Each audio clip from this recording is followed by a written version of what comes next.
My name's Tara Hibbs, and I'm from the great state of Kentucky.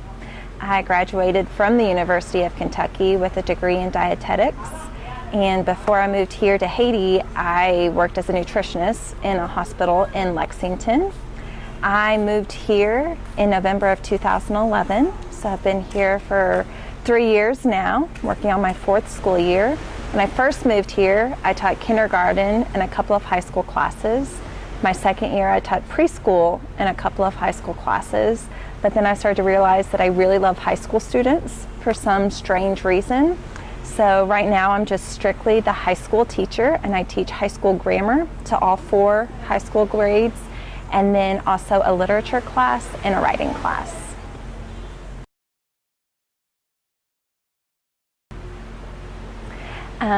In 2011, at the beginning of the year, I was discipling a girl in college, and she expressed interest in doing a short-term mission trip. So I talked with our missions director at my church in Lexington, Southland Christian Church, and there was an available week in April to visit Sonlight here in Port-de-Paix, Haiti. So I did the application for us, and we came down for the week, and I just really fell in love with being here at Sonlight. I love kids, but the entire week that I was here, I wasn't really working with the kids. I was more talking with the missionaries and talking about their life here. And so I was just really impacted during that week, and I spent a lot of time just praying to God whenever I came home about coming here for a month or 2, because that's what I would be able to get off from work at the hospital. And then in July of that year of 2011, I ran into one of the missionaries that I met while I was here, and she was just trying to fundraise. And here I was just randomly babysitting and taking the little boy to an event that he had to go to. And I expressed interest in coming down for a couple of months. And she just told me to email Carmen, the principal, and so I did that following Monday, and she immediately emailed me back. I didn't think she would remember me at all. But Kara, her sister, who taught kindergarten at the time, was pregnant, and I needed someone to fill in while she was pregnant. So I was just so excited at the possibility of being able to move down here for 6 months. And I was really close with my boss at the time, so I just ran into her office from my office and said, Amanda, I might be able to move to Haiti for 6 months. And she, knowing my heart, she was just like, that's exciting, that would be so good, and your job will hold it for you while you're gone for the 6 months, and as soon as you come back, you can start working here again. So I was like, that's the green light, God, I need to go. So that Monday, I applied to fill in for Kara. And then by Wednesday of that week, I decided that November I was going to move to Haiti for 6 months and cover for Kara. And it was just like that. God completely orchestrated everything for me, and I was clearly needing to be here, and I'm so thankful that I am here. I haven't gotten the call to move back to the States yet, so I'm still here until I get that call.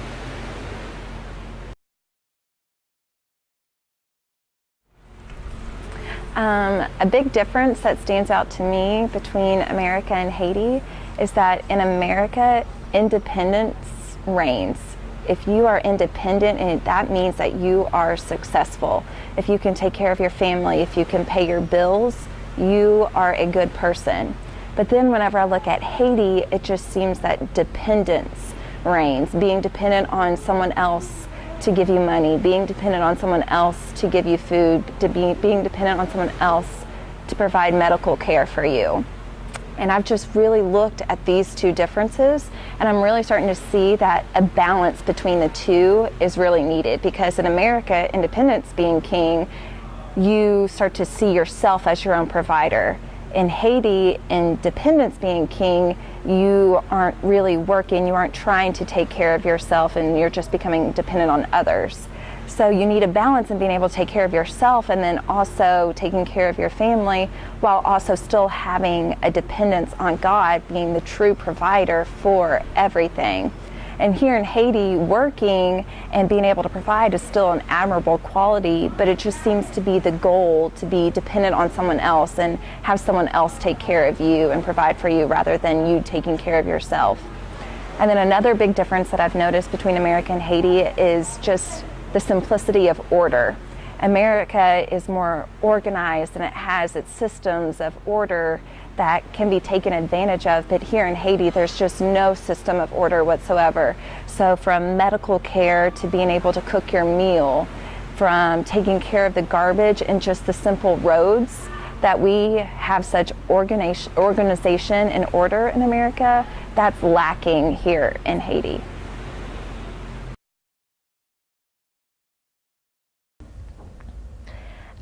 My favorite part of working in Haiti is being here. I've discovered how much I love teaching. My parents told me ever since I was young that I should be a teacher, and I just completely ignored them, rebelled against them. I didn't want to do anything that had to do with being a teacher because they wanted me to be one so badly. But God forced it to happen, and it turns out I do love teaching, and I love the impact and the effect that you can have on someone's life through education, through teaching them every single day, the discipleship that can happen through teaching, even if the subject matter isn't about the Bible, isn't about God. It's a time to really show them who Jesus is through daily work. So I've really enjoyed that part of being here.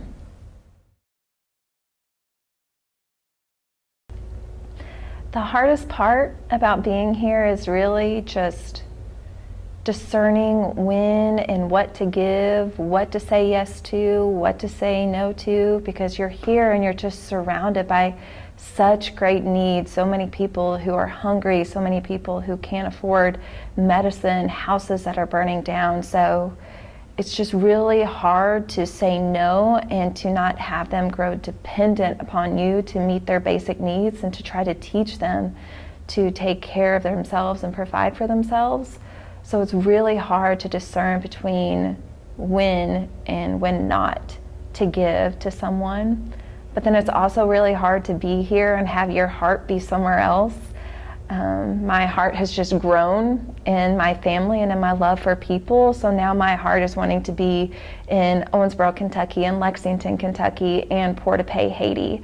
So it's really hard to be here sometimes whenever my best friend is having a baby or my dad gets diagnosed with cancer. Just those different things that I miss out from being here and not being home with people, both the good and the bad. It's hard having your heart in multiple places.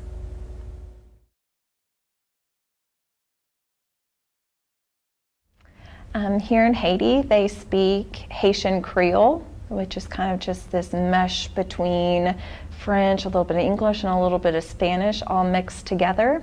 And it can be confusing at times, but Kara, our kindergarten teacher and a daughter of the Alexanders, she is gracious and she teaches a class to us staff every Thursday afternoon. So I'm in the process of learning Haitian Creole.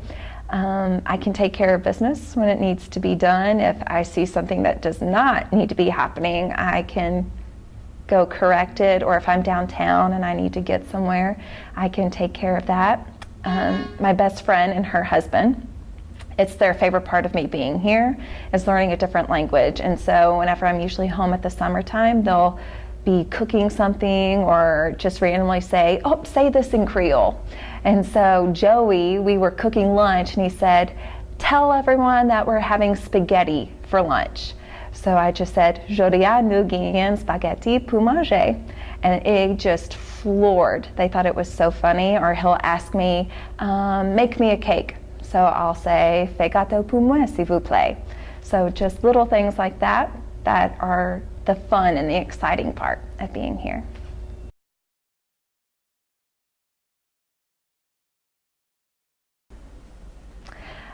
To keep my faith strong and to keep my relationship with God right, I have come to learn while being here that I'm pretty high maintenance whenever it comes to my relationship with God.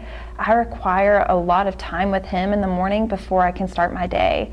And if I don't have that time with Him, I can see that throughout the day I'll have a breakdown by the end of the day, just because it's so busy, trying to teach, being around high schoolers so much, it can really strain. So usually in the morning times, I'll usually spend about 45 minutes to an hour just spending time in prayer, worship music playing in the background, and usually some form of Bible study, whether it's an inductive Bible study, if it's Bible study fellowship, or we're doing a Beth Moore study together right now, us ladies on the staff. But then also being here, I'm outside of my comfort zone, and I have to be fully dependent on God to just make it through the day, to survive the day. And it's made 1 Thessalonians 5:17 to 19 become so real, to pray continually. So I'll have my quiet time in the morning equipping me for the day, but then throughout the entire day, I'm just in this constant need to just always be praying to Him to help me make it through this lesson, help me to mirror you to these kids, so that they see you in me, and so that they will be closer to you as a result of this class.